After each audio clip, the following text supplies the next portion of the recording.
Bismillahirrahmanirrahim. Alhamdulillah. Selamat malam.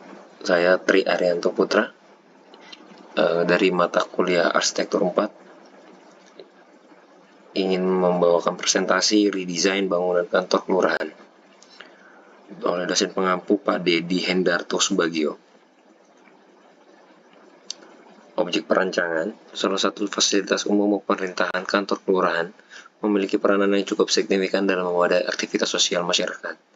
Berdasarkan hasil analisa kantor kelurahan Kenari yang berlokasi di Jalan Jamrut nomor 14 Kenari, Jakarta Pusat, memiliki fungsi yang menyelenggarakan tugas pemerintahan, pemberdayaan dan pelayanan masyarakat, serta ketentraman dan ketertiban umum, serta lingkungan hidup. Kantor Kelurahan Kenari saat ini mengalami beberapa permasalahan seperti kurangnya tertata area parkir pengelola dan pengunjungan yang tertata mengakibatkan parkir sembarangan atau parkir di area trotoar jalan. Hal ini tentu tidak nyaman bagi penghuni dan pengunjung yang akan melakukan aktivitas di area tersebut. Maka solusi dari permasalahan adalah meredesain ulang bangunan kantor Kelurahan Kenari sesuai ketentuan yang berlaku, supaya bangunan ini menjadi bangunan yang nyaman bagi pengelola dan pengunjung untuk melakukan aktivitas. Adapun beberapa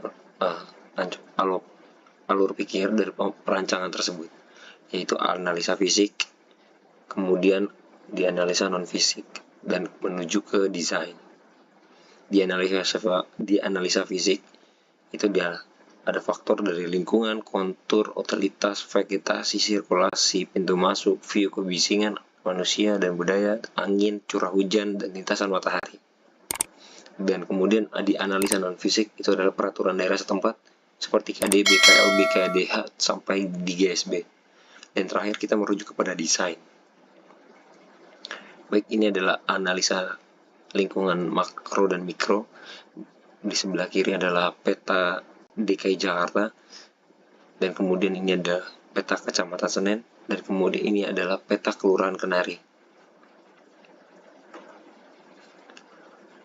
Dan ini adalah analisa ukuran tapak dengan lebar 22.225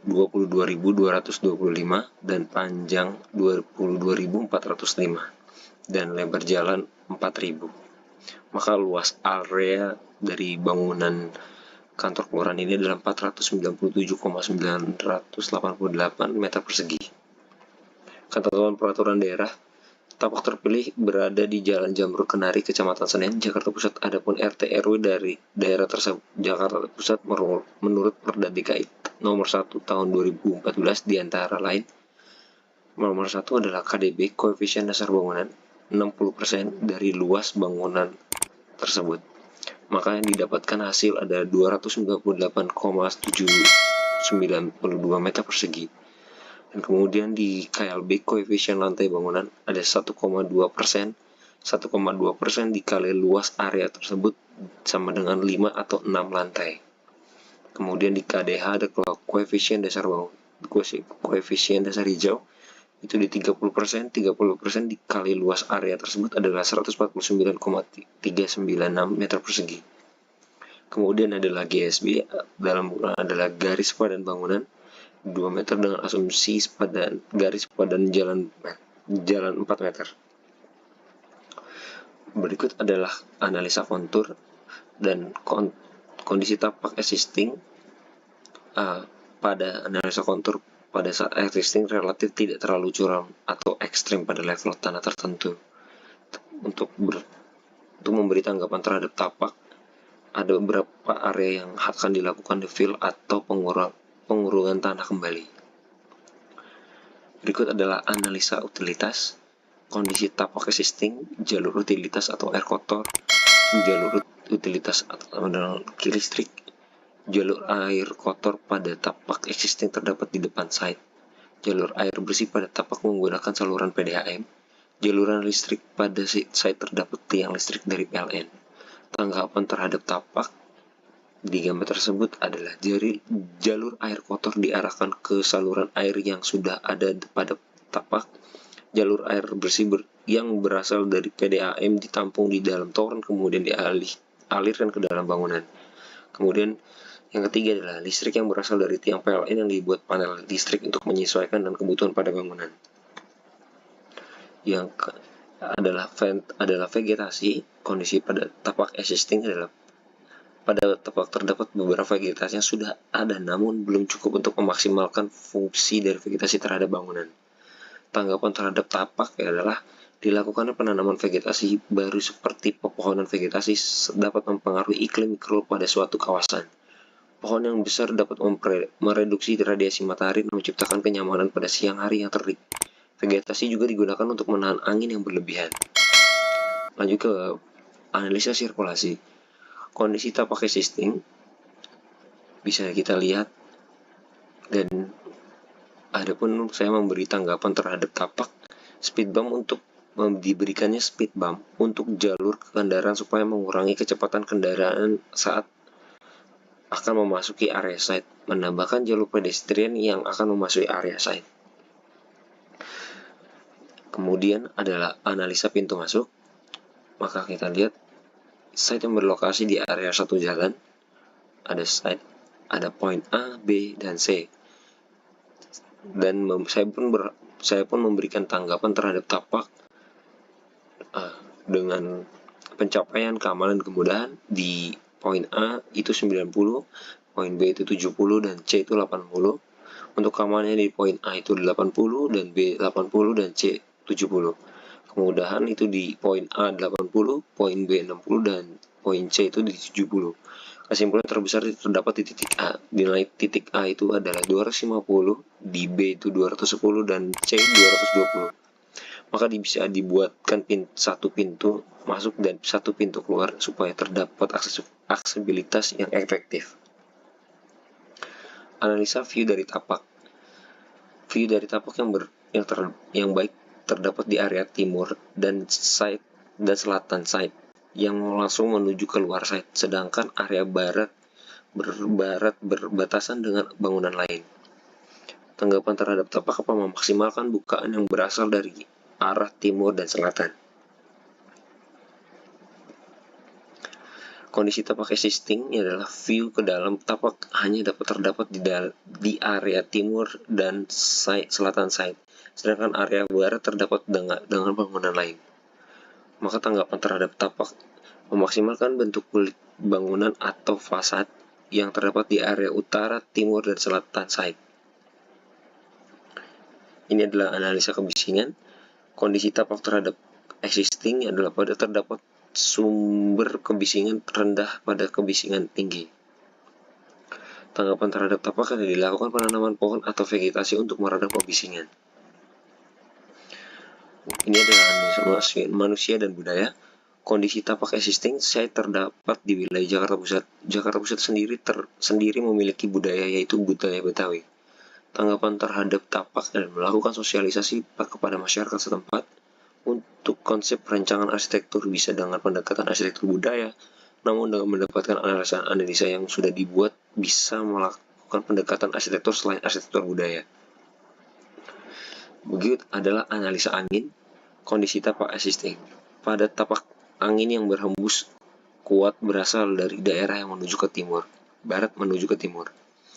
Tanggapan terhadap tapak ialah dilakukan cross ventilation dan penambahan vegetasi untuk memaksimalkan angin yang berembus ke dalam bangunan. Analisa curah hujan. Kondisi tapak di existing bisa kita lihat curah hujan yang ada di sekitar dari arah timur dan barat pada bagian tapak tersebut. Maka tanggapan terhadap tapak adalah curah hujan di tapak pada bulan Oktober 2023 sangat rendah, yaitu 20-50 mm menurut BMKG. Kemudian adalah analisa lintas matahari. Kondisi tapak existing pada tapak matahari bergerak dari timur menuju ke barat. Terus tanggapan terhadap tapak adalah dilakukan shading atau kanopi beton pada bangunan untuk menghalau sinar matahari yang masuk ke dalam bangunan. Penambahan fasad juga berfungsi sebagai penahan matahari. Ini adalah tampak di sebelah samping kanan. Pemberian ornamen fasad dengan wood plank atau board atau PVC board dengan jenis kayu mengambil konsep alami atau nature. Konsep bangunan tersebut dibuat dengan tema tropis. Tampak di samping kiri, pemberian jendela yang tidak terlalu masif adalah konsep dari bangunan tersebut. Pemberian warna pada bangunan tersebut agar terlihat lebih elegan dan sederhana. Ini adalah ruang interior RTSP atau yang biasa disebut dengan ruang terpadu satu pintu. Berikut ini adalah kelompok konversi dari penghuni tempat kantor kelurahan Kenari. Untuk di area parkir, saya membagi beberapa kelompok. Itu adalah ruang konversi publik, ruang konversi semi publik, dan ruang konversi servis, dan ruang konversi private. Maka di ruang konversi publik ada 3, itu area parkir, toilet, lobby dengan kapasitas 30 orang. Untuk toilet 2, ada pria dan wanita plus wastafel. Kemudian lobby ada 1. Untuk sifat ruang di sini adalah bising, konversinya adalah 9, dan toilet itu ada 2, dan lobby itu ada di 10. Maka total ruang konversi adalah 277,5 meter persegi. Lanjut. Ini adalah pendekatan aktivitas kelurahan. Yang pertama adalah Pak Lurah. Untuk kegiatan parkir, untuk Lurah kegiatannya adalah parkir, pengordesian penyelenggaraan pemerintah di wilayah kelurahan, kemudian istirahat, bersantai, dan makan, menggunakan toilet, dan pulang. Kemudian di sekretaris kelurahan, dari parkir, melaksanakan penyusunan rencana kegiatan tahunan, melaksanakan supervisi, monitoring, dan evaluasi pelaksanaan kegiatan, menyusun rencana dalam kebutuhan anggaran, menggunakan toilet, istirahat, dan pulang, dan sebagainya. Berikut adalah kegiatan utama dari kelurahan. Di ruang lurah memiliki sofa dengan ukuran 1,6 meter dan lebar 2 meter. Ini 1 unit. Makan akas adalah 0,75 meter dikali 0,5 meter. Itu ada 2 unit.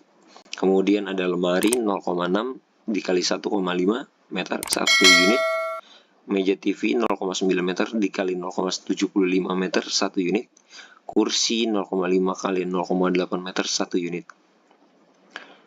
Maka jumlah untuk ruang di area lurah adalah 5,925 dengan flow area 200%, sama dengan dari 11,85 meter persegi, dengan total untuk ruang lurah adalah 17,775 meter persegi. Ini adalah beberapa pendekatan ruang terhadap bangunan, dan ini adalah denah dari kantor kelurahan Kenari.